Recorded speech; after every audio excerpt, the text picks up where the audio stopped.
Nesakyk, kad toli, Nesakyk, pamiršai. Dar Va, mes čia- jaunėm gyvenam, Šitą idėją būtinai. laužai.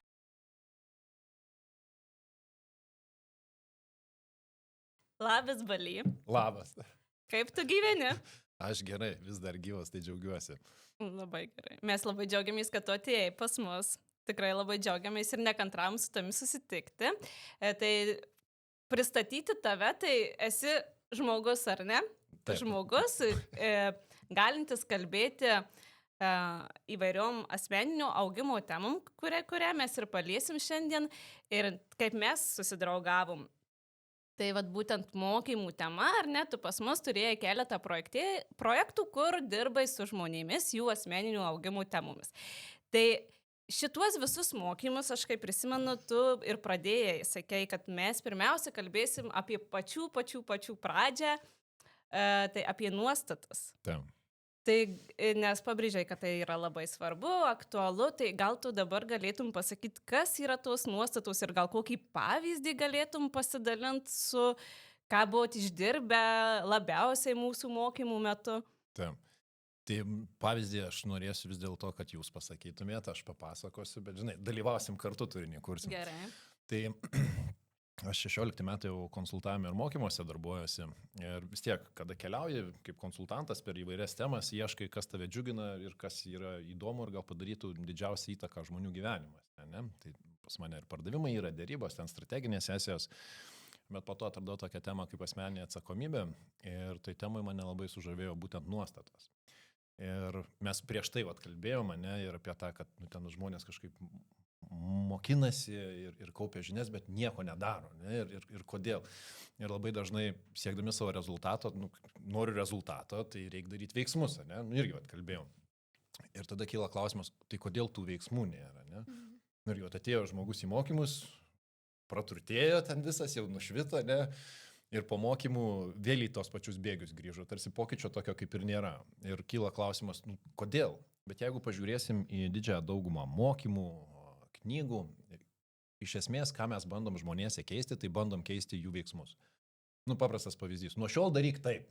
Kol aš esu šalia, tu ten groji taip, kaip aš to pasakiau, ne, aš nueinu ir tu sakai, darysiu taip, kaip man reikia, nes aš geriau žinau.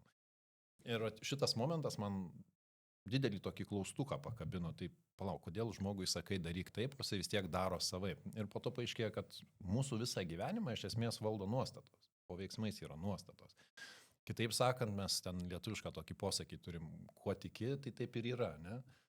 Ir tie mūsų tikėjimai, jie iš esmės valdo mūsų elgsenas. Tai reiškia, ne veiksmus reikia žmonių keisti, o reikia jų tikėjimus pakeisti. Ir vienas toks pavyzdys, kurį tu sakei, kad duočiau, aš per mokymų šitą naudoju ir sakau, įsivaizduokit, yra šeima, ir ten įvyksta skyrybos ir lieka mama su dukra.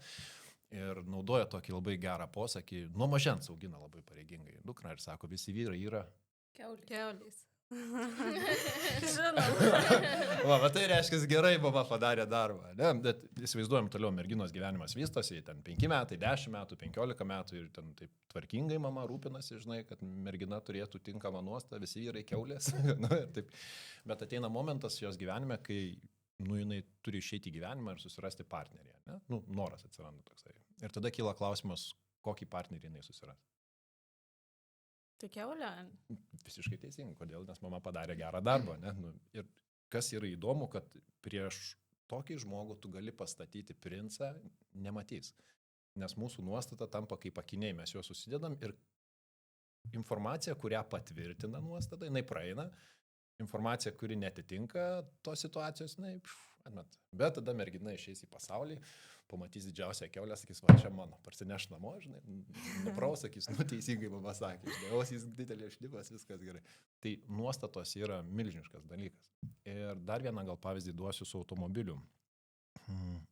Kada perki naują automobilį, tai atrodo, kad vienintelį nusipirkai, ne?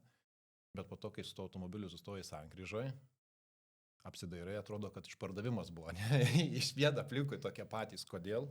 Nes informacija, kurią mes duodam smegenim, kaip taikinį, jinai tą informaciją ir ieško. Grinai, 1:1. Kas netitinka, mes to nematom. Galim testą padaryti. Nori? Dabar? Nu. Nu, pabandom. Gerai, palauk, aš apsidarysiu, ko čia galima pažiūrėti. Ok, dabar per 5 sekundės suskaičiuokit, kiek yra mėlynų daiktų šitoj studijoje. Viskas, laikas baigėsi, kai jūs skaičiavot, taip jau įsidavėjim dabar, kadangi tu nepasakėjai atsakymo. Aš Nesakyk, palauk. Dabar žinai tą skaičių, kiek mėlynų daiktų yra, ne? Būk pasiruošus, kai aš užduosiu klausimą, norėsiu, kad iš karto žaibiškai pasakytum, gerai? Tai 3, 2, 1, kiek yra raudonų daiktų studijoje? 1. Bet matai, Aha. tu ieškoji mėlynų daiktų ir tą skaičių matei. Kai paklausiau raudonų, tu akis pradėjo lakstyti, pradėjai ieškoti raudonų. Kodėl? Nes smegenim buvo koks tikslas? Kita užduotis buvo. Mėlynų surasti, ne? Kadangi mėlynų suskaičiavai, sėdi savo laiminga, aš turiu atsakymą, viskas labai gerai. Ir staiga balys, o pasau, o pala smegenį šokė. Vienas, va ten, ne? Ir dar galvoju, daugiau suradau negu Greta, tai aš jau dar ramesnė. Jau geriau. Ir va čia yra visas įdomumas, kad mūsų va tie tikėjimai arba nuostatos, arba labai aiškios koordinatės smegenim, mes tik tą ir matom. Ir ko neuždėjom kaip tikslo, viskas pro šoną praplaukia. Ne? Čia vadinamas tas raudono automobilio toksai principas yra. Kai ieškai automobilio raudono, tai tik raudonas ir matai, ne? Visi kiti praplaukia pro šoną. Bali, išgirdau žodį pas tave tikėjimas ir kai Greta tave pristatinėjau, prisiminiau mūsų istoriją su tavimi, kurią labai noriu pasidalinti. Taip. Tai mes iš tiesų buvom dar ką tik pradėję savo veiklą.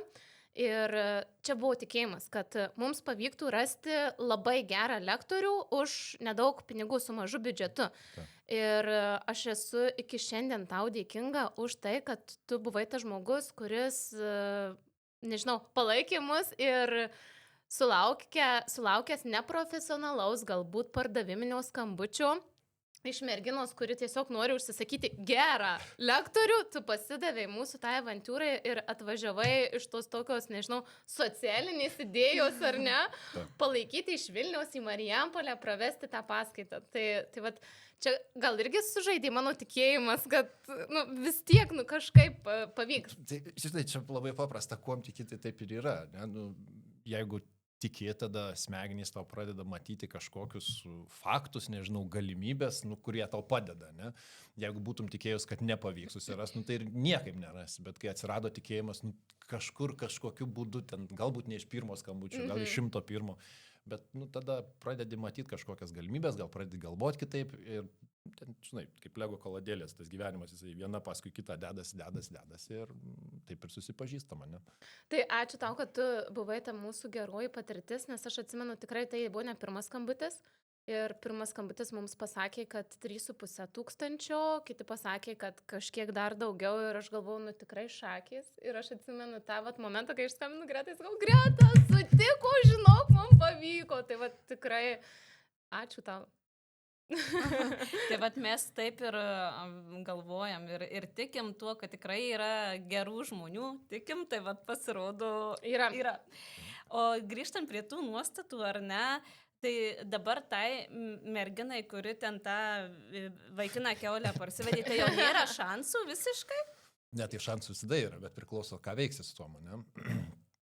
Kai mes keičiam nuostatas, tai nuostatos yra keičiamos su naujos patirties sukūrimu, ne? Bet prieš tai pirmas žingsnis vis tiek yra susivokti, kas tave stabdo, atrasti savo ribojančias nuostatas. Nes jeigu jinai nesusimastys, kad kažkas galbūt negerai yra, ne? Ten, kažkokia problema yra, ten 5 draugas ir vis dar keulė, žinai, ir tikėtina, kad ten didesnio, mažesnio dydžio, nesvarbu. Tai šitoj vietoj padaryti toks lagaminų perkrovimas, ne? Pasižiūrėti, o kokias aš turiu tas ribojančias nuostatas, kokie yra tie tikėjimai, kurie mane stabdo. Vėlgi, nuostatos nėra vien tik geros, nėra vien tik blogos, yra ir gerų turim, ir ribojančių turim. Tai pasidarius auditą, kas mane stabdo, yra galimybė, ne? Bet čia irgi, kaip prieš tai kalbėjom, reikia daryti, ten gali sėdėti, galvoti labai daug, bet ateina momentas daryti. Tai turbūt pirmą žingsnį žengta, ne? Atsisėsti ir pamastyti, kokius aš tikėjimus, įsitikinimus, nuostatas turiu, kurie mane stabdo. Ir vienas iš tų galbūt, kad, žinai, visi vyrai keulės, ne? Ir pakeitus tokią nuostatą, kad visokių žmonių yra. Ten, ir kaip tu sakai, yra gerų žmonių. Tai taip, yra ir blogų žmonių. Irgi taip, ne?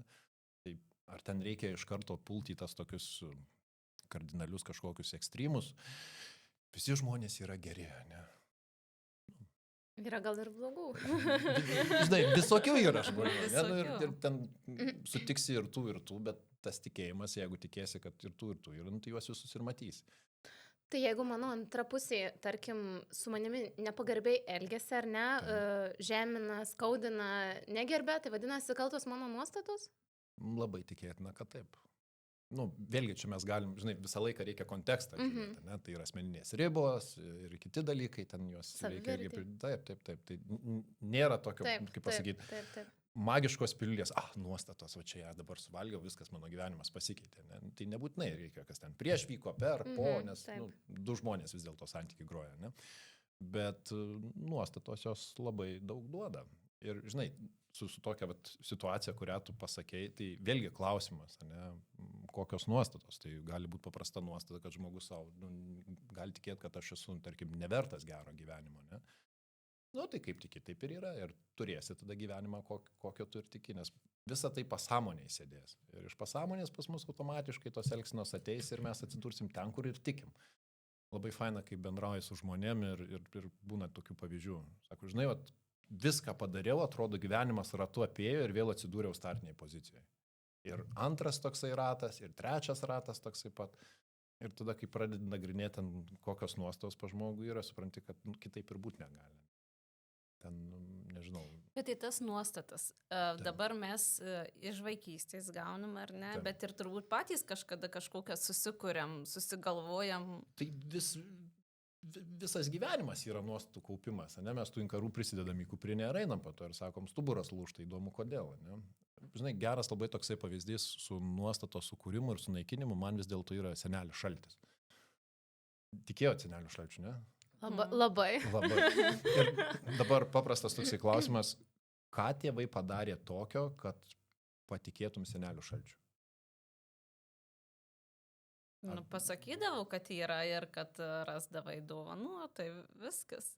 Jeigu giliau panersi, iš esmės, ką jie padarė, jie sukūrė patirtis, kurios patvirtino tą nuostatą. Ne? Paprastas pavyzdys. Ten grįžta mama iš darbo, sako, žinai, senelio šalčio adresą turiu.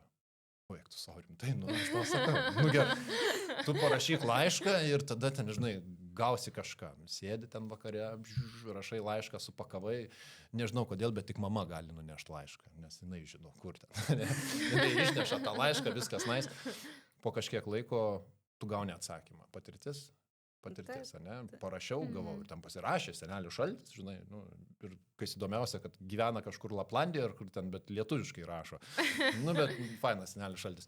Tai viena patirtis. Antra patirtis, ką parašiai, ko norėjai, po eglutę yra, ne? Taip. Nerealiai, buvai paskutinis, kuris nuėjo miegoti, tikrinai ar tėvai, ten pirmas atsikėlė, tikrai dovana padėta, po eglutę. Antra patirtis, ne?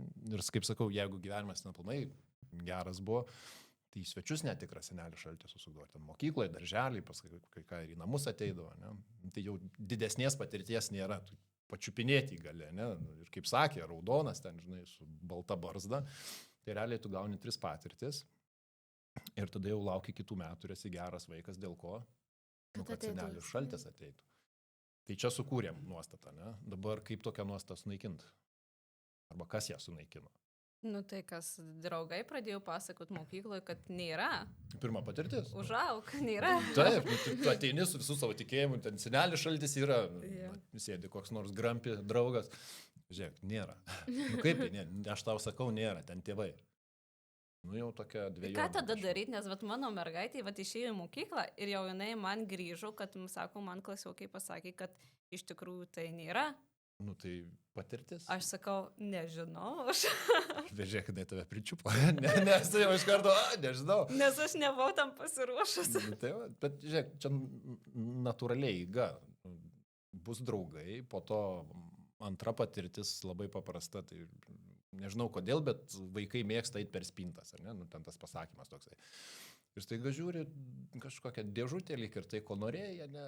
Jeigu ten gudresnis esi, tai tušinukų ženklą padėjai, Ryte ateini po eglutę su mano ženklu. Antra patirtis, ne? Nu, tai jau 2 patirtis turi. Ir trečia patirtis tą patį senelių šaltį, vėl tu jį gyvai pamatai ir kas gaunasi, nu, tu matai, kad nebarzdau, va, tai ten tas pasakymas toks, brolau, nu, aš suprantu, kad čia vata. Mačiau žmonės su barzda ir ten nėra, ir tos 3 patirtys jos tą mūsų nuostą sunaikina. Nu ir decit. Bet žiūrėk, tiek tėvai stengiasi, ar net tie, kurie ten visų dalykų atvaro draugelis, pasako, kad nėra ir jau sugriauna labai didelį darbą tėvų. Bet, žinai, jeigu tuom pažiūrėsi, nu, tas pats veikia ir visur kitur, ten ir gyvenime, ir galim grįžti prie to paprasto pavyzdžio, žinai, ta pati mergina, kur galvoja, kad visi vyrai kiaulės. Jinai galbūt su draugai susitikime pamatys savo draugę su nekiaulė, ne? Nu, su vaikinu, kuris rodo pagarbą, kuris ten rūpinasi. Ne? Ir jai irgi jau atsiras pirmas toksai, kaip draugelis sakė, senelio šalčio nėra, tai jinai irgi gali sakyti, nu, ne visi kiaulės. Ne? Ir staiga toks, nu rimtai, nu, ne visi. Ir tada žmogaus tas sąmonė ir matymas tiekiniai gal pasikeičia ir tada jau turi žmogus galimybę pradėti matyti kitokius dalykus. Ne? Balį, aš dabar klausau apie tas nuostatas ir galvoju, tai ką daryti tokiam žmogui, kuris prikaupė daug negerų nuostatų, ar ne? Nu, tarkim, vaikystėje sunki aplinka galbūt netinkama buvo ir jis prisikaupė daug tų dalykų, kurie įtakoja dabar jau tuos veiksmus. Žmogus renkasi galbūt geriau nieko nedaryti, negu kažką daryti. Kaip vat, šitoj vietoj sprendžiasi šitie dalykai? Ar yra kažkoks patarimas, arba kaip vat, iš tavo patirties tai vyksta?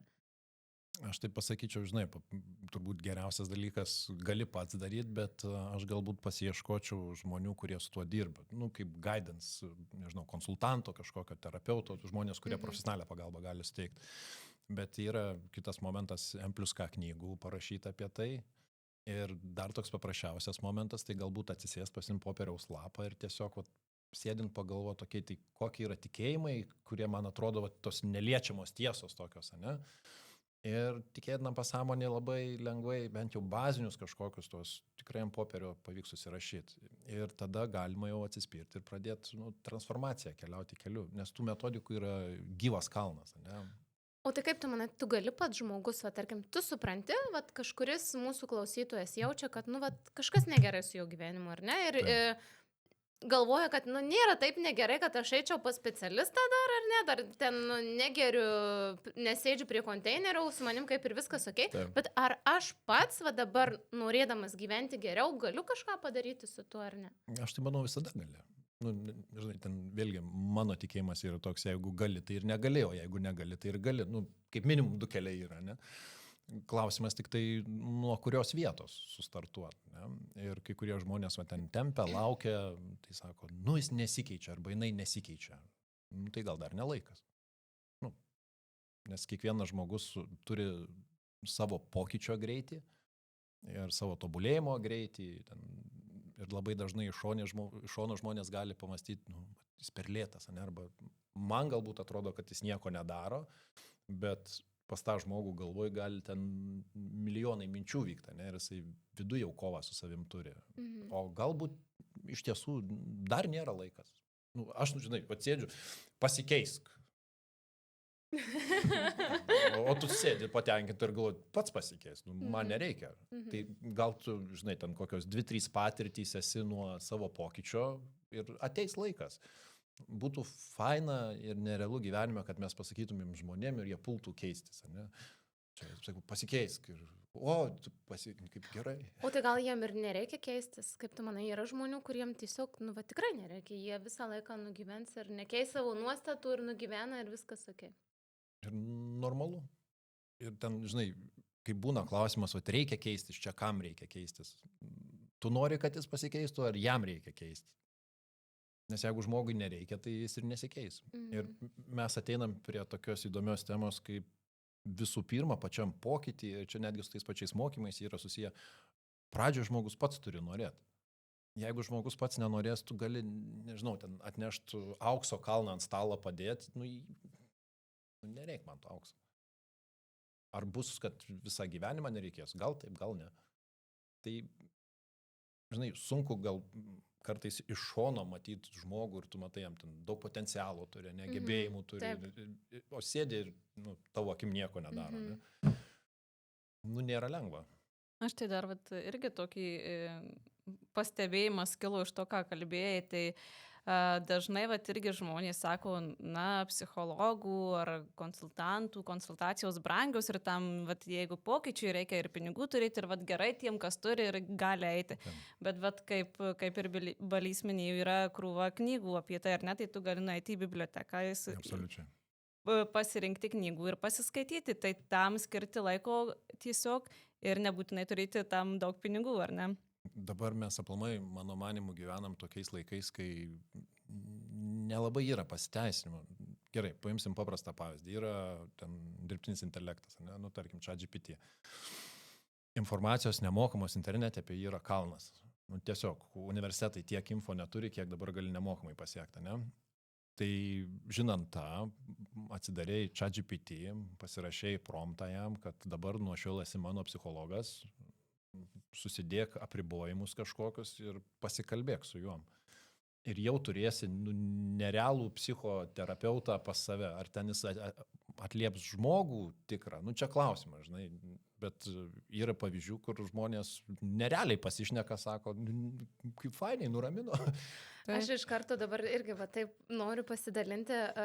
Aš kalbu su ChatGPT vaikų klausimais, kai broliai pradeda ginčytis ir muštis, tai dabar tikrai paskutiniu metu turėjau keletą situacijų, kada klausiau, padėk ar ne, kokie gali būti sprendimo būdai ir taip toliau. Ir tikrai davė tokių visai neblogų patarimų. Ir šiandien būtent ryte kažkaip važiavau iš Marijampolės ir pagalvojau, kad iš tikrųjų, jeigu mes sukuriam patirtį, kad tai yra mūsų draugas ir žmogus, su kuriuo mes galim tartis, ar ne, mes kaip ir pradedam jausti, saugus, su juo pradedam jausti priklausomybę ir čia kažkuriom dienom buvo taip, kad pyst ir dingo, ar ne, tas dirbtinis intelektas užstrigo sistema. Tai tu tokiu momentu irgi jautiesi kaip kažkokios dalies netekęs, ar ne, jeigu tu taip jau kiekvieną situaciją sprendi. Tai čia natūralu, nes jisai geba labai fainiai atsakyti. Jeigu pasižiūrėsi iš pasitikėjimo klausimo, tai jis suteikia geras patirtis, tavo pasitikėjimas juom auga, kad ir kaip keista būtų, bet tikėtina gali atsirasti ryšys. Ką tu pati sakai, ne? Aš sakau, šiandien taip mintyse savo padėliau, kad iš vienos pusės, tai, čia taip dabar visi diskutuoja, ar ne, dirbtinis intelektas, ar čia naudinga, ar čia žalinga, kur yra ta riba, bet aš irgi taip pagavau save, kad taip, tu naudojaisi, ar ne, juo ir tau kaip ir fainai. Bet kaip baisu, jeigu tai sukuria tą tokį momentą, kad jau tu bijai, kad tau neatsakys, ar ne, ir paskui nežinai, kas toliau. Žinai, į priekį ten visaip gali būti, yra daug filmų apie tai pastatyta, kad žmonės ten renkasi labiau net su dirbtiniu intelektu kalbėti negu su žmonėm. Ir čia kartų skirtumai vėlgi įsijungs į tą dalyką. Aš kažkaip šito gal ir nebijočiau.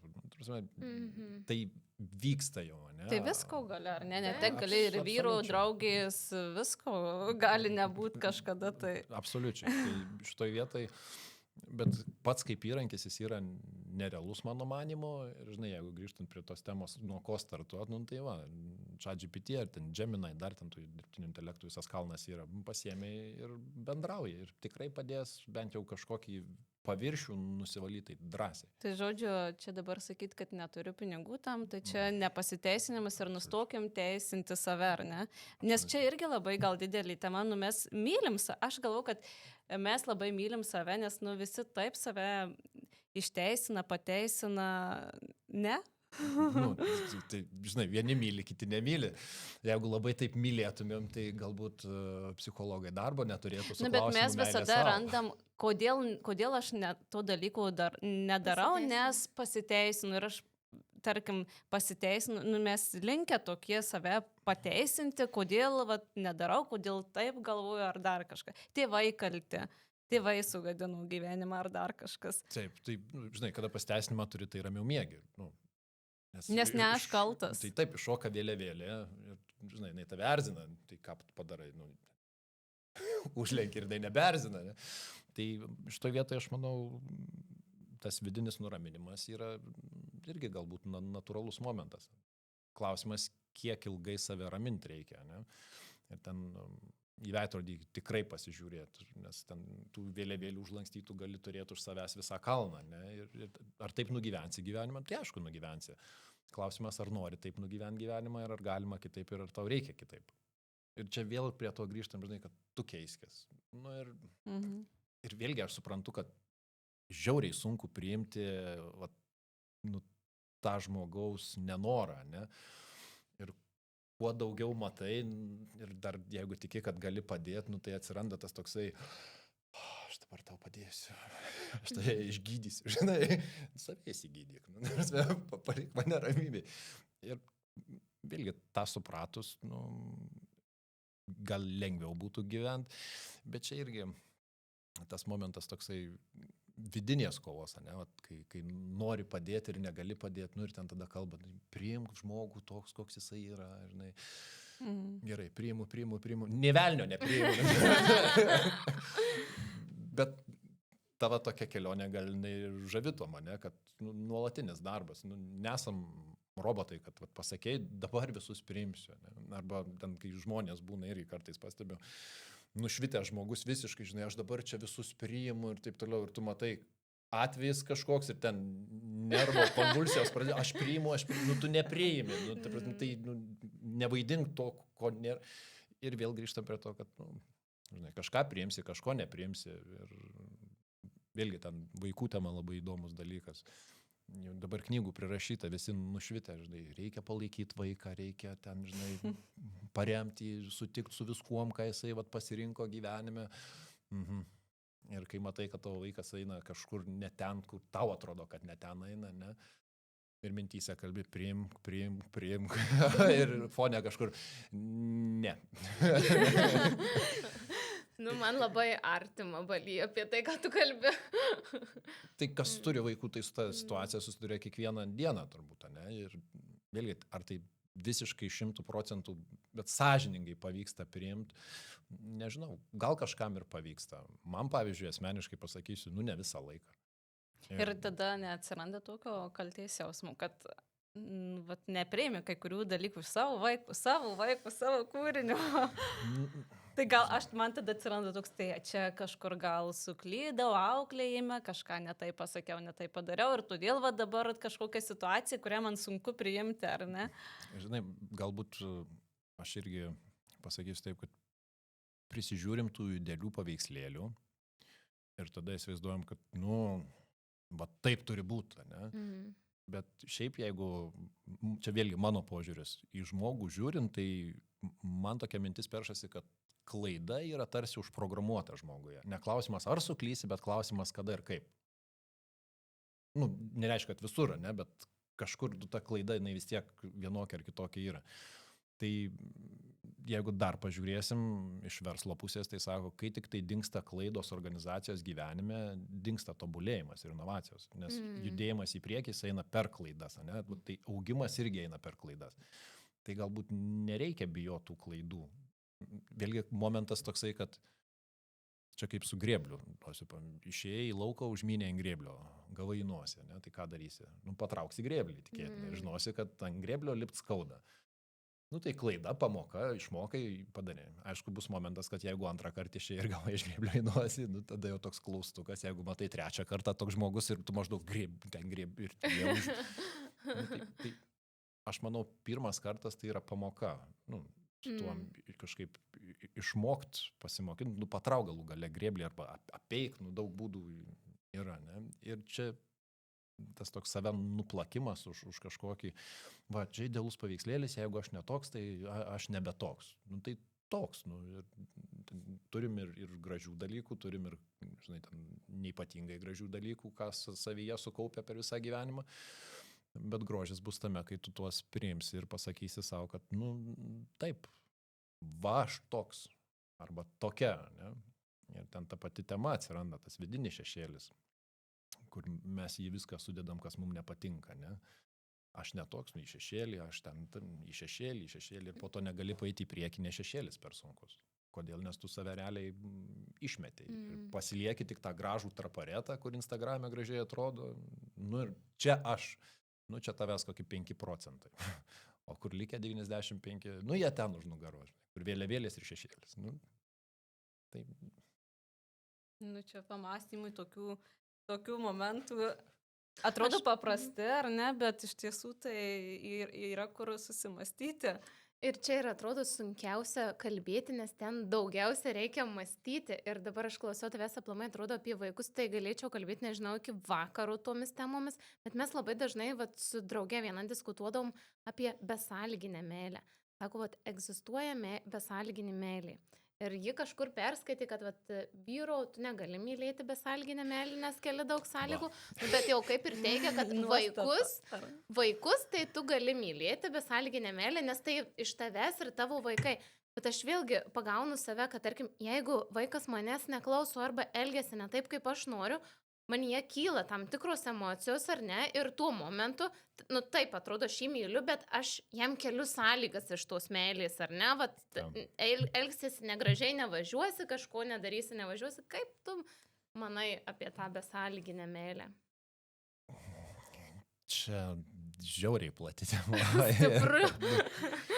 Gerai, vėlgi, aš ten iš savo patirties galiu irgi kažką pasakyti, ne, bet dažnai požiūris būna toks, kad vienu metu tarsi gali būti viena emocija, ne? Nu, ten, kaip tu sakai, myliu, bet jeigu neklauso, nu, tai kažkaip bandau kontroliuoti ir ten jau tarsi... Bet kitoj vietoj, jeigu emociją nupiešim laike, tai ar aš myliu savo dukras, nu, nerealiai. Ar jos pridaro dalykų? Taip. Ar tuo metu dingsta meilė? Ne. Ar kyla pyktis? Taip. Ir kada tu pyksti, tai nereiškia, kad nebemyli. Nu, nėra mygtuko, ne? Čia paspaudžiu, dabar žiūrėk, nebemyliu, bet dabar pykstu. Dabar baigiau pykto, dabar vėl myliu. Ne, tu myli, bet už kažkokį veiksmą ateina ir rezultatas tas pats. Ne? Nu, tai vaikas kažką padarė, jisai suvokia, nesuvokia, kokia bus įtaka aplinkai, nu, ir tai veikia. Ne? Taigi nesi robotas, kad nu, ten tipo, viskas nuo tavęs nukrito. Nu, nėra taip. Ir ta besąlyginė meilė galimai ir yra tas variantas. Nu, vaikas yra vaikas, ne? Ten pasakymas, ar kitus gali tą besąlyginę meilę mylėti. Gal ir gali. Bet čia nėra dabar tos draugės nuostata, kad vyro neina mylėti besąlyginę meilę. Čia nėra nuostata. Taip, aišku, yra nuostata. Tik klausimas, jinai padeda, ar jinai trukdo. Ne? Nes vėlgi, čia grinai pamastymas, aš nežinau, teisus, neteisus, bet tai jeigu vaiką gali mylėti besąlyginę meilę, tai galbūt ir partnerį ar partnerę gali mylėti besąlyginę meilę. Klausimas, kiek pastangų įdėti reikia, kad nu, ta meilė būtų, ne? Tai galbūt tai ne vien tik tai nuo partnerio priklauso. Galbūt pats turi tada labai daug savo šešėlio įsivalyti, visų reikalų, tai aš manau, čia darbas nu, su savim, ten, tos pačios emocijų valdymas, ne, emocinis intelektas ir kiti dalykai. Ir pasižiūrėk, nu, gal ir gali. Bet tada ateis klausimas, o ką man to reikia. Tada sakai, negalima. Nu ir viskas, savo nusėmė atsakomybę ir čia jo reikalas. Mažiau mylėti reikės. Taip, mažiau mylėti, mažiau stengtis. Mažiau stengtis, mažiau daryti. Tai čia kaip aš, pavyzdžiui, dabar irgi vaikai maži ir pas mane yra tas, kad, nu, man atrodo, kad niekada namuose pas mus jau nebus tvarkinga. Niekada. Ir aš galvoju taip, kad niekada tie vaikai neužaugs ir niekada nebus namuose tvarkinga. Tai čia irgi, Absoliučiai. Tai kada tvarka buvo paskutinį kartą? Nu, tai buvo kažkada, bet žinai, kiek maksimaliai, 15 minučių. Ir dabar žiūrėk. Ir baigėsi. Labai fainas momentas yra, jeigu tikai, kad tvarkos niekada nebus, tai tikėtina, kad jeigu ir būna tvarka namuose, tu jos nematai. Nes tu ieškai netvarkos. Nu, ten kaip su tais daiktais darėm pavyzdį, ne? Tai gali ten šeimyną stengtis nerealiai, sakys, nu va, grįž mama, pagaliau pamatys tvarką. Mama grįžo, praėjo, pavaikščiojo, netyčia kas nors numetė. Tai ir vėl netvarkinga. Nu, tai netvarkinga. Aha. Nes tikrai man tai irgi būna tas, kad, nu gerai, tas 15 minučių taip tvarkinga, bet tada pagalvoju, o tai kada spintos tvarkytos, kada ten sandėliukas buvo aptvarkytas ir tada tu jo randi vėl tų netvarkų. Nes tu ieškai netvarkos. Nu, pati pasakai 15 minučių tvarka. Nu gerai, tvarka. Tada tu ne tai, kad pasidžiaug 15 minučių, bet garantuoju spintą, tai netvarkinga. Nu, neatsidarai spintą. Aš sakiau, kad netvarkinga. Akurat. Nu, dar viena patirtis. Nu ir gerai. Ten šeima sėdi galvoja, šitai tai niekad neįtiksi. Irgi ieško tada, žinai, momentų, kur jai neįtiksi. Nu ir neįtiksi. Ir ar ten galima tas nuostas įsivalyti 100% pilnai? Aš asmeniškai nemanau. Tai nėra jo vilčių, man. Ne, tai yra, bet, žinai, kiek laiko tam skirsi, kiek su to darbuosiesi, ar tai tikrai yra ta nuostata, kuri tave stabdo gyvenime, ne? Nes tų inkarų mes turim gyvą velnę. Ir tikėtina, ten pradėsi savo augimo kažkokią kelionę, nu, tai ten identifikuosi 3-5 ar ten 10 ribojančių nuostatų, pragrosi, susitvarkiai, sėdėsi savo laimingas, kai va, aš jau nušvitęs. Ne? Ateis kitos situacijos, jūs suprasi, kad ten tam sandėliukai dar yra koks 110. Ne? Ir ar visas reikia tvarkyti? Klausimas. Bet ar pasižiūrėti tas tokias svarbiausias nuostas, kurios mus labai riboja? Nu taip. Ir čia iš, žinai, patirčių, ne tik savo, bet ir klientų, tai būna tokių nuostatų, kur žmonės savo, pavyzdžiui, neleidė yra gimti. Ir čia yra žiauru. Arba neleidžia savo gyventi. Nu, ką reiškia, neleidžia savo gimti? Patikslink jau šitą. Nu, vietą. sunki vaikystė, o tėvų galbūt kažkokie pasakyti žodžiai. Ir mūsų pasąmonė šiaip prisimena viską, netgi kai pas mamą pilve dar būnam, tu jau dedies viską į pasąmonę, ne? Tai kažkokios patirtys buvo, kur pa žmogui yra. Ir po to gali būti, kad žmogus sako, viską, ką paimu, iškrenta iš rankų, ne? Ką bedaryčiau, nu niekaip. Ir toks vargo gyvenimas, nu ir pradeda kalbėtis ir opa, nuostata, aš esu nevertas gyventi. Balija, o aš dabar nežinau, ar čia pas mane tas suvalkietiškas dalykas įsijungia ar kas, bet aš visada noriu gauti ką nors nemokamai.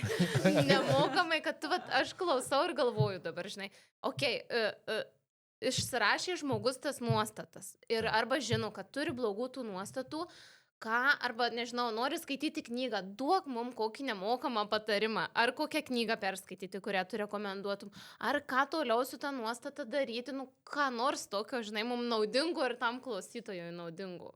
Gerai, aš duosiu vieną pratimą, kuris yra pakankamai efektyvus, bent jau pirmai pradžiai, tai tikrai. Mano rekomendacija, pasimi popieriaus lapą ir susirašai, tarkim, kokius 3 įvykius iki 7 metų, nuo gimimo iki 7 metų, 3 įvykiai, kurie padarė tau didžiausią įtaką. Ir tikėtina jau dabar mintyse tie įvykiai dėliojasi, ne? Nu, bent 1-2 tikrai išlindo. Tai reiškia, tavo pasąmonė sako, va čia yra svarbu. Ir juos labai smulkiai apsirašai. Tuos įvykius, ne?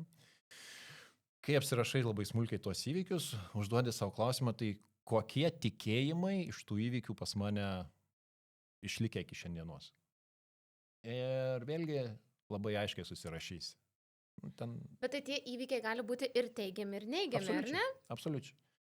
Ir tada, kas įdomu yra, kad, pavyzdžiui, iš teigiamo įvykio gali būti neigiama nuostata. Nu, labai ten močiutė rūpinosi tavim, ne? O nuostata liko kažkokia, kad tu galbūt nesavarankiškas, tau ir atrodo, taigi močiutė visą meilę įdėjo, ne? O nuostata tokia. Ir atsiras visa lentelė tų nuostatų. Ir tada kitas momentas yra parašyti laišką. Nes buvo padaryti tyrimai ir suprato, kad mūsų smegenys nebūtinai turi išsakyti viską, o užtenka išrašyti. Ir tarkim, jeigu randi ribojančią nuostatą, neigiamą, pasiimi popieriaus lapą ir parašai tam žmogui laišką. Bet ten sudedi visus žodžius, prancūziškus, japoniškus, nu viską, ką gali, ne? Ten taip nuo dūšios jau atsisėdai, kartais lapo neužtenka, tai reikia pasirūpinti popierių, keliais tušinukais, spalvotai, galima didžiosiom raidėm rašyti raudonai, nesvarbu. Bet turi sudėti viską, kas eina iš vidaus, be jokių stabdžių. Ir rašai tol, kol rašosi. Kada parašai laišką, kitas žingsnis yra būtinas, vėlgi pradžia ten labas, ten vardas pavardė, jeigu žinai, jeigu nežinai, tai niekščia pavadini ten, nu kaip nors, blogieti tu. Ir surašai visą laišką ir pačioj pabaigoj turi būtinai būti sakinys, ne? Ir kartais žmonės užkimba ant šito sakinio. Tai yra, ačiū tau už visas suteiktas patirtis, aš tau atleidžiu ir tave paleidžiu. Ir pasirašai. Ir turėjau situacijų, kai žmogus sėdi, žiūri į lapą, ten 15, 20, 30 minučių ir sako, šito sakinio aš nerašysiu. Tai tada imk dar rašyk. Reiškia, ne viską išrašiai. Ir kada parašai laišką, tada paskutinis žingsnis plačiai šypsaisi ir suplėšai mažiausius gabaliukus tą laišką. Ir po to ten arba rekomendacija sudeginti ir arba išmest. Ir kas yra įdomu, kad dirbdamas su klientais matau, kaip pasikeičia žmogus vat, per vieną praktiką. Ar užtenka vieno karto, nebūtinai, galima ten, žinai, nuo nuostatos dydžio ir emocijos kiekio, ten gal 3 laiškus reikės parašyti, gal 5 laiškus. Bet su kiekvienu laišku gyvenimas gerės. Bet aš dabar klausau ir man va čia ir yra, atrodo, pavyzdys, kaip tu ir sakė, ar ne, kad pinigų norint keisti ar daryti kažką nereikia, kaip pagalvoju, čia va ir yra investicija, ar ne, atsisėsti, pasimti lapą ir rašyti ir kiek žmonių va išgirdę to vis tiek nepadarys. Taip, žinai, ar dėl to reikia nerimauti, gal nereikia. Padarys tie, kuriem atėjo laikas, kurie tikrai norėjo, kuriem dar laikas netėjo, tai irgi gerai, gal ateis, arba neteis.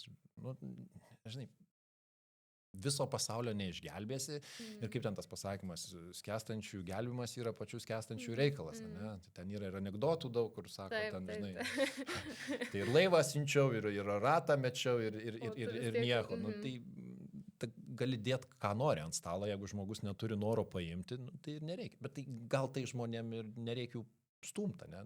Tai palikt ramybėj ir tada dirbi su tais, kurie nori. Taip. Nu, mes vis tiek labai tikim, kad mūsų aplinkoje, mes, kadangi vis tiek esam apie mokymus, ar ne, apie tobulėjimą, apie augimą, yra daug žmonių, kurie nori keistis, nori tobulėti. Tai dar kokią knygą valy? Kokią knygą? Yra labai faina knyga.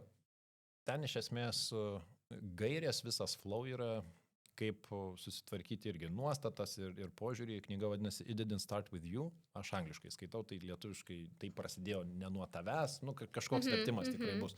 Mačiau, kad Lietuvos knygynuose yra ta knyga. Tai irgi ten suinvestavai gal 20 ar 15 eurų, skaitai knygą, ten joje sudėlioti labai aiškiai pratimai. Skaitai knygą, darai pratimus, garantuoju gyvenimas pasikeis. Ar 100%, gal 200, ten, nežinau, gal 10, bet ar pokytis bus, tikrai bus.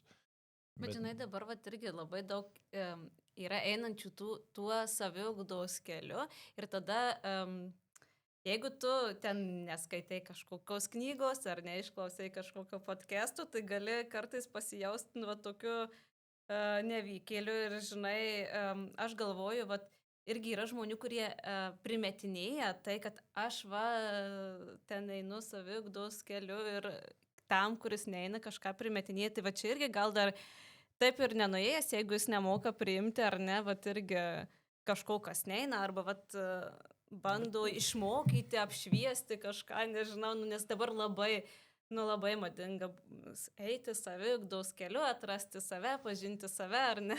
Čia frazės, auksinės frazės. Kaip tu, Bali, manai, ar tas žmogus, kuris pradėjo eiti saviugdos keliu ir kažką jau daryti, domėtis, protingesnis už kitą, ar nebūtinai? Žinai, aš tokį posakį naudoju, ten mano draugai pasakė, sako, čia gali po apačią pasirašyti, kad tu sukūrei. Tai tas posakis yra, gali būti visaip. Ne? Tai gali būti protingesnis, gali būti neprotingesnis. Tai visaip gali būti. Bet į tai, ką tu sakai, pats eini kažkokiu keliu ir tada jį per prievartą grūdi kitiem, ne? Ar ten, žinai, aš tai skaičiau šitą knygą, o tu ne. Nu, tai gerai, tai fainai, pasidalink tada. Bet eit ir grūst per jėgą savo tikėjimą. Žinai, čia irgi 2 momentai. Gali būti toksai, žinai, aš čia perskaičiau ir žinau, tu nežinai. Nu ir ten statusų kažkoks mūšis keistas vyksta. Arba gali būti natūralus dalykas, kad žmogus atrado kažką tokio, kuo jam padėjo tikė, ne? Ir vėl grįšim prie to, kur pasakėm, matai kitą ir aš tau, žinai, pakeis noriu, bet tavęs nieks neprašė. Čia, žinai, kaip būna santykiuose tas toksai momentas, kur žmonės sako, tai aš visą save atidaviau, žinai, ir negana. Ir tada sėdi kitas žmogus, bet tai tavęs nieks neprašė. Tai čia kuris teisus, ar tas, kuris grūdo per jėgą, ar tas, kuriam net nereikėjo? Čia man tai aš šitoje vietoje irgi susiduriu dažnai, netgi, tokių patirčių irgi turėjus, kad aš taip noriu, atrodo, jeigu kažkas ir pradeda savo kažkokią veiklą arba nedrįsta pradėti, aš pati jaučiu tą tokį smagumą dirbant savo, tą laisvę ir aš taip noriu, atrodo, padėti, padrasinti, kad tu gali, ten gal pabandyk dar per ten kažkokią sklaidą, kažką, gal tą padaryk. Ir aš taip noriu nuoširdžiai padėti. Ir man, ir tikrai ne visada net susilaukiu tokių, kad teigiamų atsakau, nors aš tikrai noriu gero. Ir man vyras irgi ir sako, tai tu, tavęs niekas neprašo, kaip paklausti, tu gali ten kažką bandyti padėti. Ir kartais sako, gal tas žmogus galvoja, kad atsisėdu čia tą Greta Gudrutį ir bando čia kažkokius patarimus dalinti išmintingoje, ar ne, tai sako, tu kaip tik tą žmogų dar ir atstumt gali. Bet aš tikrai noriu gero. Tu pati viską atsakei. Žiūrėk, kada pati darai kažką ir tarkim tau nesigauna, bet tu ieškai to kelio ir nuo to paieškų, faina yra, ne? Ir staiga iš šono ateina kas nors, žiūrėk, daryk taip. Užknisa. Eik iš šoną, aš pats padarysiu. Tai kai pagalbos neprašo, tu gali realiai konfliktą turėti dėl savo pagalbos. O tau atrodo, žinai, atnešiu aš čia jums, žinai, šviesą ir dabar jau bus viskas. Bet aš gražiai sakau, balgiai aš nesakau, aš gražiai, aš tikrai. Aš gražiai tau galiu pasakyti.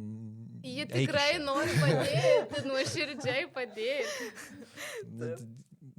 Pasitrauk.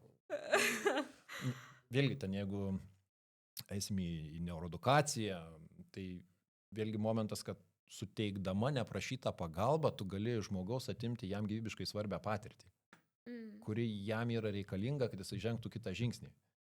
Tau atrodo, tu atėjai, padėjai, bet tas žmogus prarado pamoką, o ta pamoka jam yra būtina, kad toliau galėtų eiti, ne?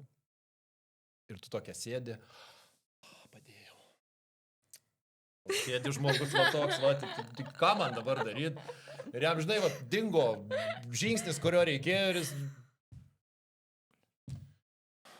Ne, tai ačiū. Bet žinai dar kame yra, kodėl aš irgi, nes aš labai matau, kad žmonės save nuvertina. Ir pavyzdžiui, kaip man sako, oi, jūs ten varot, tai eina savo su ta Lina šneka, kad aš tai negalėčiau taip. Ir aš galvoju, tu galėtum, tu tikrai galėtum. Ir aš noriu, kad tie žmonės daugiau savim patikėtų.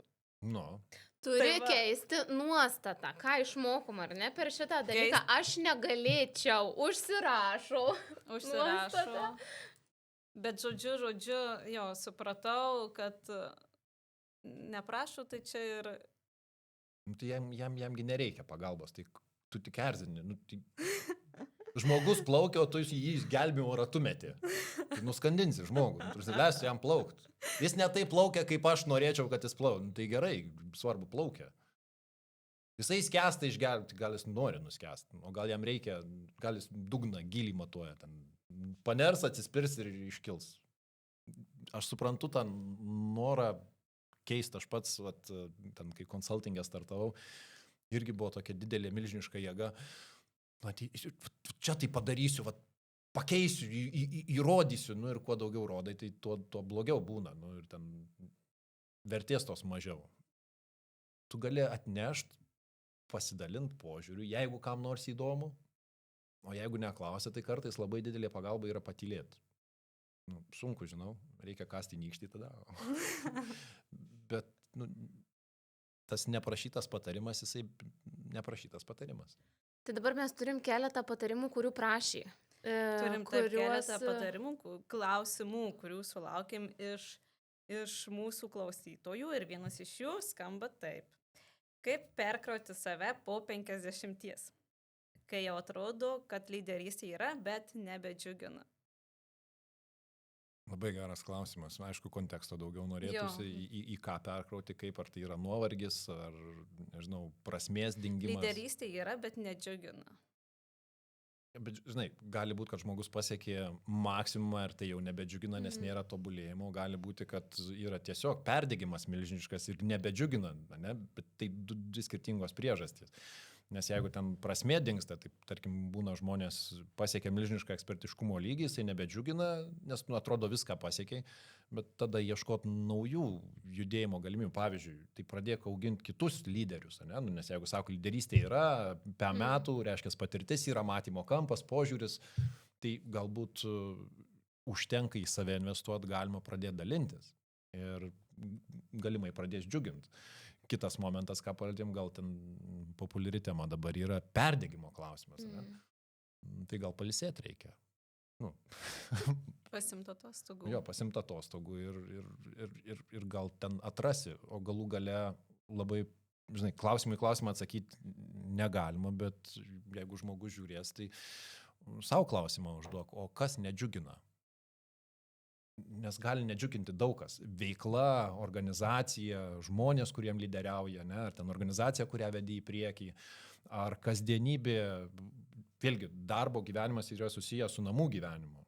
Ne? Tai darbas nebedžiugina, bet kodėl? Gal namuose nebedžiugina, ne? Ir tada tas nedžiugesys persineša į gyvenimą, į darbinę pusę. Tai vat, išgirdus tą pat, vėlgi galim padaryti tokį, jeigu įdomu, tai komentarą po video ir ten tada atsiųsit, aš atsakysiu, arba gali asmeniškai parašyti ir ten galim pasišnekėti. Ne? Va, kaip gerai. Nu, nes tikrai trūksta konteksto, kas nedžiugina.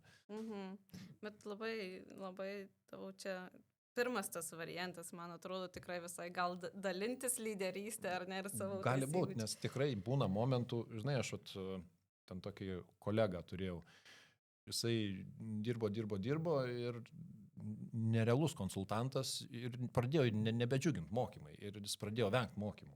Sako, viskas, nebedžiugina.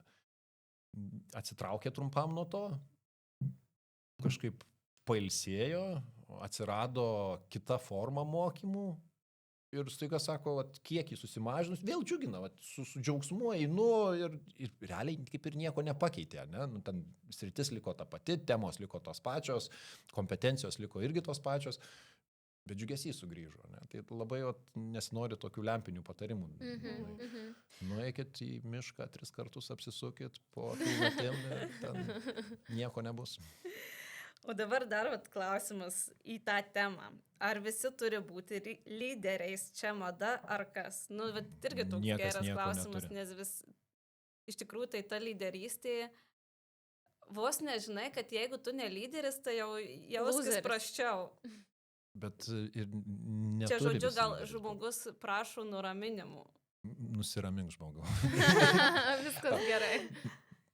Yra, žinai, duotos lyderio savybės, yra ugdomos lyderio savybės, bet klausimas, aš pradėčiau vėlgi nuo klausimo, ar man to reikia. Nes kas gali būti, tarkim, žmogus ten, jis net nenori lyderių būti, tarkim, jis nori būti specialistu, ir man tos lyderystės nereikia. Nepatinka man žmonės, nenoriu aš ten viešai kažkur atsakomybių tų, kad paskui mane eis ir taip toliau, aš noriu ramiai būti, tegul kiti veda. Ir tokį žmogų, įsivaizduok, užbūrėm, tu dabar būsi lyderis, ne? Tai jam kiekviena diena lipant ant bačkos ir lyderiaujant, jam bus blogai, jisai turės milžinišką stresą ir gyvenimas nedžiugins. Sudeg žmogus ir tada, nu kas kaltas, nu tai blogas lyderis buvo, kad aš nenorėjau. Tai aš, pavyzdžiui, tikiu, kad nereikia. Man aplamai žodis tas reikia. Čia reikia kam? Kad kiti taip galvoja, ne, ten, tu turi būti lyderis. Nu, nenoriu aš būti lyderiu. Bet turi savybės. Nu, tai gerai, aš jas kitur panaudosiu. Gali būti ta momentinė lyderystė, kad kažkur žmogus yra lyderis, o kitur jis nori pailsėti. Čia staiga tas toks, žinai, vystymas į priekį. Jeigu jau lyderis, tai visur lyderis. Nu, nevelnio.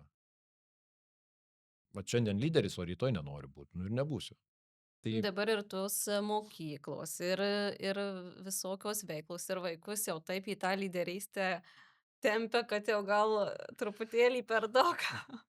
Žinai, ten vienas ar kitas ekstremas, nu jie ašies kampuose yra, ne? Tai gal nereikia išstumti žmonių, bet čia vėlgi nuo savęs pradėti reikia. Užduoti savo klausimą, tai ar nori tu būti lyderis? Nu, nenori kodėl. Nu, nes bijau viešai kalbėti. O jeigu išmoktum viešai kalbėti, tada norėčiau. Tai žinai, gal tas noras yra, bet jisai netampa lyderiu dėl kažkokių trūkumų, ten įgūdžių, ne? Išvystysim įgūdį šitą, nu tai aš jau tada lyderis. Bet yra žmonių, kad nu, tiesiog nenoriu, turiu visus gebėjimus, nu, nepatinka man lyderiauti ir baikit, nenoriu aš nei tos atsakomybės, nenoriu aš ten nešt visą vargą ant savo pečių kažkokį, žinai, ir tiek to. O kitas kaip tik sakys, wow, fine, amazing, tu visą laiką tarp žmonių būni, žinai, ten bėgi pirmas su vėliava iš paskos visi, o, padarysim, o. Tai vėlgi, plačiau aš pažiūrėjau, bet tam žmogui tai užduok savo klausimą ne ko kiti nori, o ar tu pats nori būti lyderiu. Ir jeigu atsakymas nori, tai kas tave stabdo, kad juom nesi, o jeigu nenori, tai irgi klausimas, kodėl nenori, ne? Nes gali būti paslėpta kažkokia priežastis. Taip, ir dar vienas klausimas, į kurį mes jau, aš manau, kad dalinai atsakėme. Kaip paleisti skausmą ir pyktį? Gal yra kažkokios praktikos? Tai Na, labai rekomenduoju parašyti laišką. Ir šitoj vietoj vėlgi, nežinau situacijos, kas su kuom susiję, ten pyktis ant savęs, ant kito žmogaus ar ant situacijos, tai parašyti laišką, o kartais verta ir laišką savo parašyti. laišką savo? Atleis savo. Nu, kad ten, nežinau, buvai silpnas, ar nepasilgiai tai, kaip norėjai pasilgti, ne, nu, atleis savo. Nes labai dažnai būna kažkokia situacija ir mes pykstam ant savęs, o tas pyktis, tai mes į vidų nešiojamės, ne, ir dar kaip tvarkingai, tai mes jį pamarinuojam, kad geriau būtų. Nu, ir jisai ten, diena su metais auga ir po to pasižiūri į veidrodį ir žinai, tai savo atleisti ir tada visai kitaip bus. Savo, tai vad laiško praktika, ar ne? Aš tai šitą rekomenduočiau ir tikrai ten vėlgi sakau, efektyvumas nuo žmogaus priklauso, bet ar padės, tai tikrai. Ir turim paskutinį klausimą, tai kuris iš esmės apie pokyčius, tai ir daug ką paliečianti tema, ar ne, dėl ko daug kas nerimaujam, tai dirbu darbą, nesijaučiu gerai, bet bijau pokyčių, bijau išlipti iš komforto zonos. Va ta komforto zona irgi, ar ne, yra dabar irgi labai toks buvo labai kažkada madingas, jau dabar mažiau madinga, tai kaip čia vat? Vėlgi, konteksto norėtųsi daugiau, ne, bet aš šitoj vietoj labai nespaušiu irgi žmogaus, nes kaip ir kalbėjom, yra pokyčio greitis, ne, reiškia, kiekvienas žmogus turi pokyčio greitį. Bet čia šitoje situacijoje turbūt jau žmogus jaučiasi jau, kad jau jam negerai, tai Bet gal, žinai, vėlgi, žmonės keičiasi keliais būdais, iš esmės du būdai yra pokyčių esminiam. Tai pirmas būdas labai greitas per didelį skausmą, ir skausmą mes imam plačiaja prasme, nu ten pavyzdžiui, vėžys, ne, ir vėlgi žmogus turi galimybę pasikeisti. Ką tai reiškia? Vieni gauna diagnozę vėžys, iš karto ten avokadai, saulės pasisveikinimas ir taip toliau, o kiti sako, nu, gerai pagyvensiu, ne? Kiek jau liko. Tai reiškia, tas milžiniškas skausmas, kažkokia situacija žaibiška, kur gali žmogus staigiai pasikeisti. Priešingų atveju žmonės keičiasi lėtai ir maloniai. Nu, po vieną žingsnį. Ir čia vat kas skamba, kad bijau pokyčio, ne, bet nepatinka. Tai aš taip iš karto padedu ant svarstyklių, žinai, nepatinka, bijau. Tai kol kas skausmas yra mažesnis už baimę. Nu tai tada bijok toliau. Kai skausmas bus didesnis už baimę, tada ateis noras judėti į priekį, ne? Nes dažnai būna kažkas tokio, kas mums nepatinka, bet tas nepatikimas jis nėra toks didelis. Nu, tai lengvas diskomfortas, ne? Ar gali su tom gyventi? Galiu. Ar žinai, ką keist? Nu, dar nežinau. Nu, tai pabūk čia. Nes irgi padaryti žaibišką pokytį be aiškaus galutinio rezultato, nu, gali būti liūdnos pasiekmės. Kaip paprastas pavyzdys, ten žmogus dirbo darbą, nepatiko darbe kažkas, trenkė durim, bum, išėjo ir tada, žinai, metai be darbo, nes nepagalvoju nei ką norėčiau keisti, nei kaip norėčiau keisti, o gal tam pačiam darbe nepatikimas yra dėl manęs paties, kad man nepatinka darbas dėl mano pačios savybių tam tikrų. Kartais pradirbi, nu, tas pačias nuostatas ir supranti, kad visai faina darbovietė. Čia aš buvau problema, ne? Ir vėlgi, tai neskubėt, užduot klausimą savo šitoj vietoj, į ką nori pakeisti. Kas erzina, kas nepatinka, kaip norėčiau, kad būtų kitaip. Tai čia vėl užsirašyti. Aš, žinai, daug kelių yra, aš, pavyzdžiui, labai mėgstu dėlioti mintis ant popieriaus, nes tada tu matai visumą, ne? Tai pasiemi lapus ir pieši ir labai viskas aiškiai gaunasi, bet su savim pasikalbėti. Ir esminis klausimas, žinai, atsako, nu, nelabai, gali pakartoti ten tą vietą, kaip ten sakė, nemalonu, nepatinka. Nemalonu, nu, esmė tame, kad žmogus jaučiasi tame blogai, tai va, iš tiesų Tai, tas... užduok žmogau klausimą savo, kas yra blogai, kame tu blogai jauties ir kas yra to priežastis. Ir kaip sako, kai negali pakeisti situacijos, pakeis požiūrį, vienas dalykas negali padėti. Antras dalykas, jeigu tikrai žmogus sėdi ir sako, nu, paly, nesąmonė šneki, čia tikrai blogai, labai blogai. Tai okei, tada klausimas, ar žinai, į ką nori keisti. Nes kartais būna momentas, kad, tarkim, skausmas mažas, ne, baimė didelė, bet nėra aiškaus tikslo. Tai vieni žmonės nuo skausmo bėga į pokytį, kiti žmonės į pokytį eina dėl tikslo, ne, nu, tipai žmonių nuo ir link. Ir šitoj vietoj gal tada nežinai, ko nori. Ir tada va, tas toks užstrigęs jautiesi. Tai atsisėsk ir pamastyk, į ką norėtum pakeisti. Nu, kaip turėtų atrodyti tas naujas, nežinau, darbas, ten gyvenimas, kasdienybė. Ir pasidaryk į tokį, kad tu, idealus paveikslėlis, kad 10 balų būtų iš 10, ne? Kad džiugintų. Nusėdi ten galvoju, o, va taip. Ir pažiūrėk, gal atsiras tie žingsniai. Vėlgi tas pokytis galbūt jis nėra, va taip, paukšti ir viskas. Gal ten yra tarpiniai žingsniai. Kažką gali pradėti daryti, kad ten jau gimtų kažkas, čia vis dar būgne ir sakai, nu, su tokiu kiekiu skausmo arba nepatikimo aš galiu gyventi. Nu, gerai, gyvenk. Nu ir gyveni. Ir tada susižiūrėjai, per pusę metų ar per metus, va, ir labas rytas, ne? Tai rekomenduočiau pasižiūrėti, ar yra aiškus tikslas ir ar skausmas yra tikrai skausmas iš išorės, o ne iš vidaus. Tai aš kažkaip galvoju, kad mes paplepėjom, į klausimus atsakėm, naudos patarimų gavom, viską turbūt kaip ir paminėjom ir apžvelgėm.